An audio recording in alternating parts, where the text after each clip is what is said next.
Atenção! Começa agora uma teleaula de matemática do ensino médio. Você vai assistir a teleaula de número 37. Bons estudos!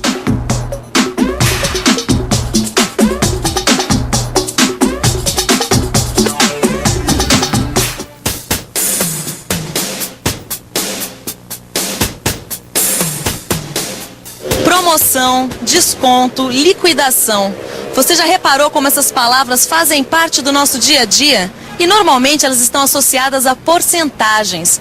Uma loja estava dando 20% de desconto para as compras à vista. E numa outra estava liquidando tudo a 50% abaixo da tabela. Apesar das pessoas volta e meia se pegarem em frente das vitrines fazendo contas, elas não sabem que isso tem um nome. Trata-se da matemática financeira.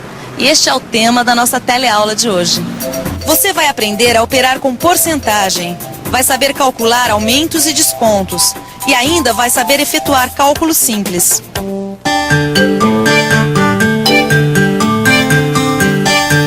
Gente, que sorte! É a renda bordada que a dona Perpétua tanto quer. Olha, acabou de entrar em promoção. Calma, Cidinha. Primeiro eu preciso ver o quanto eles estão pedindo. Ah, mas isso já tá aí. Eles estão dando um desconto de 15% sobre os R$36. Isso eu sei. Ah, Cidinha, mas quanto é 15% de R$36? 15% de R$36. Quanto será que dá isso? Será que as pessoas por aqui sabem? Quanto é 15% de R$36? Não sei. Difícil, né? 15% de 36, eu não sei. Parece que o pessoal por aqui não anda muito bem de porcentagens. Mas será que a nossa amiga Cidinha conseguiu descobrir quanto é 15% de R$36? Bom, que a renda bordada tá em promoção eu já sei, né? Eu só não sei quanto vai me custar. Será que você podia me dizer quanto é 15% de R$36? Mas isso não tem segredo. É só fazer as contas. É? Que contas são essas, hein? Acompanhe o meu raciocínio. 15% é o mesmo que 15 sobre 100. Ou seja, 15% é o mesmo que 0,15. Portanto, 15% de R$36 é igual a 0,15 vezes 36, que dá R$5,40, que é o valor que está sendo dado de desconto. Como o metro do tecido era de R$36 e agora eu tenho um desconto de R$5,40, então na promoção o tecido está saindo por 36 menos 5,40, que dá R$30,60. Eu não fui enganada não, né, Cida? Não. A conta tá certinha. Deixa eu ver. Nossa, mas é cara essa renda, não? Vai fazer o quê? A dona Perpétua foi bem clara. Tem que ser renda francesa e bordada. Se não fosse esses 15% aqui de desconto, ia ficar muito caro. Caro, barato, você sabe que quando você fala nisso, tem umas coisas que eu gostaria muito de saber. O que, Cidinha? Olha, às vezes eu vejo um produto e no dia seguinte não é mais aquele preço. Ou aumentou ou baixou. E daí, o que tem? O que tem é que eu nunca sei quanto subiu ou quanto diminuiu. Como é que eu faço para calcular quantos por cento aumentou ou baixou? Este sobe e desce dos preços não é novidade nenhuma para os brasileiros. Aliás, não só para os brasileiros. No mundo todo, os preços sobem e descem. Aqui nessa feira mesmo, acabei de levar o maior susto. Olha só o preço do brócolis. Ele está sendo vendido a R$3,60. E na semana passada, ele estava sendo vendido a R$2,50. Uma bela diferença, né?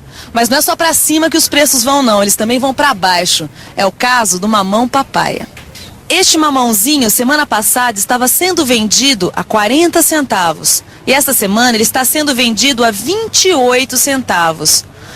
Como você pode ver, a balança de preços não para nunca. Agora eu te pergunto, se o brócolis aumentou de R$2,50 para R$3,60 e o papaya baixou de 40 para 28 centavos, em porcentagem, de quanto foi o aumento do brócolis e de quanto foi o desconto do papaya? Você saberia responder? Cidinha, o que você quer saber em relação à mudança dos preços do brócolis e do papaya é o que em matemática a gente chama de taxa de aumento ou taxa de desconto. Será que dá para você ser um pouquinho mais claro? Bom, é o seguinte, quando o preço de uma mercadoria muda de valor, ou seja, quando o produto aumenta ou diminui, a taxa de variação é igual à diferença entre os dois preços dividida pelo preço inicial. Nossa senhora, será que dá pra você ser mais clara ainda? Tá meio complicado. Tá bom, então vamos ver aqui no papel que você vai entender direitinho. Tá. Olha aqui. Vamos ver isso na prática com o aumento do preço do brócolis.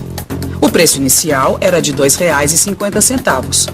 Uma semana depois, com o aumento, o preço final passou a ser R$ 3,20.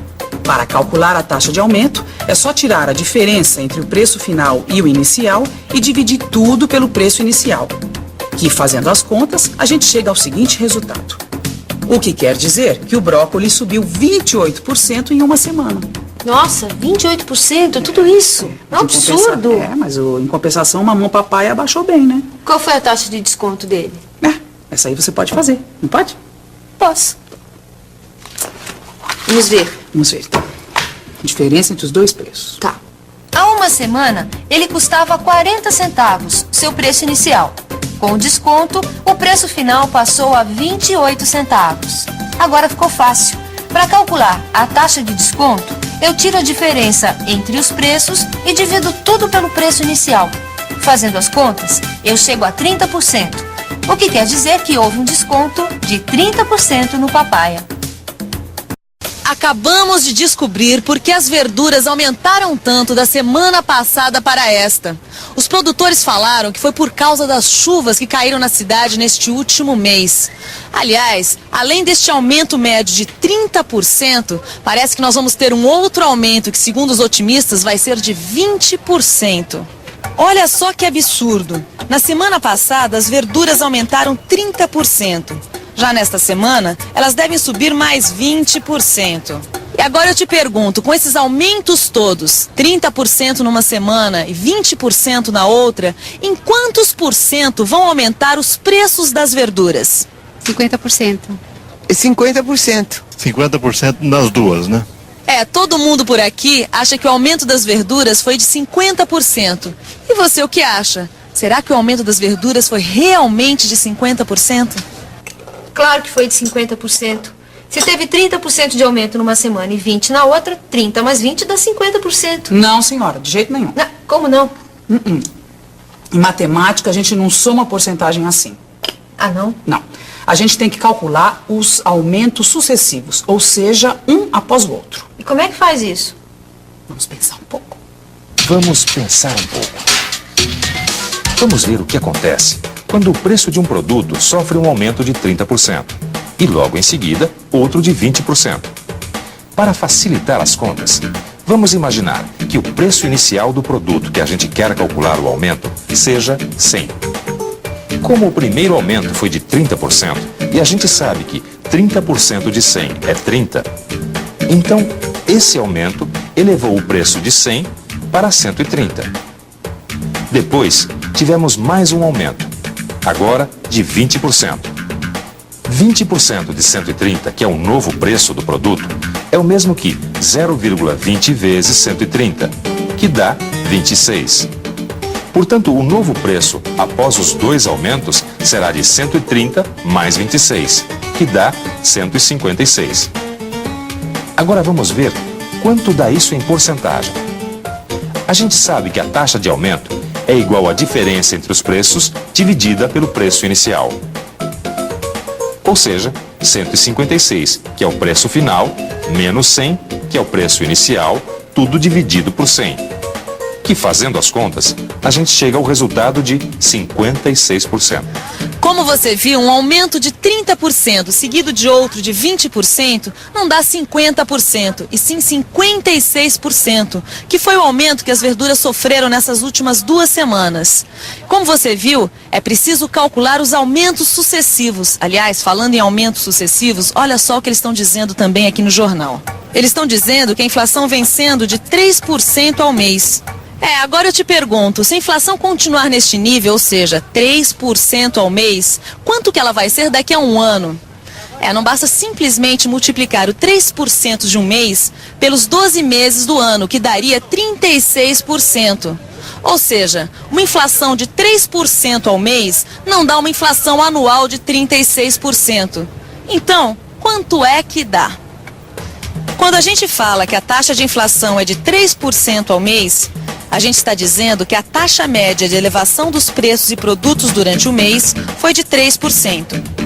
Agora vamos ver o que acontece quando um produto que custa X tem seu preço aumentado em 3%.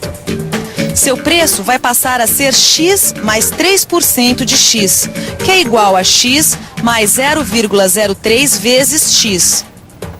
Agora, colocando X em evidência, a gente tem que o novo preço será de X, que multiplica 1 mais 0,03, ou seja, 1,03. O que quer dizer que se a gente quiser aumentar um preço em 3%, devemos multiplicá-lo por 1,03. Ou seja, a cada mês, o novo preço será igual ao preço anterior multiplicado por 1,03. Assim, no primeiro mês, nosso preço é X. Um mês depois, ele é X vezes 1,03. 2 meses depois, X vezes 1,03 ao quadrado. 3 meses depois, X vezes 1,03 ao cubo. E por aí vai. O que dá para concluir que 12 meses depois, o preço será de X vezes 1,03 elevado à potência 12. Nossa, mas isso não é uma progressão geométrica? Sim, é uma PG. A sequência dos preços forma uma progressão geométrica cuja razão é 1,03. Mas e esse X aí? Esse X é um exemplo. Aqui ele representa um preço qualquer. Pode ser substituído, por exemplo, pelo número 1. Deixa eu fazer essa conta então. Vai lá. Se o preço inicial é 1, então 12 meses depois ele vai ser de 1 vezes 1,03 elevado à potência 12. Com a ajuda da calculadora, eu chego ao resultado de 1,4258. O preço do produto que custava 1, depois de um ano, com uma inflação de 3% ao mês, passou a 1,4258. E a taxa de inflação anual que o preço desse produto sofreu, como é que se calcula? Isso é fácil. Lembra daquela fórmula que a gente tira a diferença entre os preços e depois divide pelo preço inicial? Então, é só fazer as contas, que dá uma inflação anual de 42%. Nossa, amiga, essa inflação é perigosa mesmo, hein? Uma inflação de 3% ao mês, no final de um ano, está acumulada em 42%. É por isso que a gente precisa ficar de olhos abertos para não ver o nosso suado dinheirinho sendo comido pela inflação. Credo. Fala nisso, amiga. Você não acha que está na hora da gente dar uma aumentadinha nos nossos preços, não? E atenção, se liga aí que é hora da revisão. Na teleaula de hoje, a gente conheceu os princípios básicos da matemática financeira. Você aprendeu a operar com porcentagem. Viu como se calcula aumentos e descontos. E ainda aprendeu a efetuar cálculos simples. Pelo menos o preço do pastel ainda não subiu. Como você viu, o dinheiro e a matemática estão bastante ligados. Nós vamos continuar falando sobre isso na próxima teleaula, onde nós vamos abordar a poupança e as vendas a crédito. Até lá!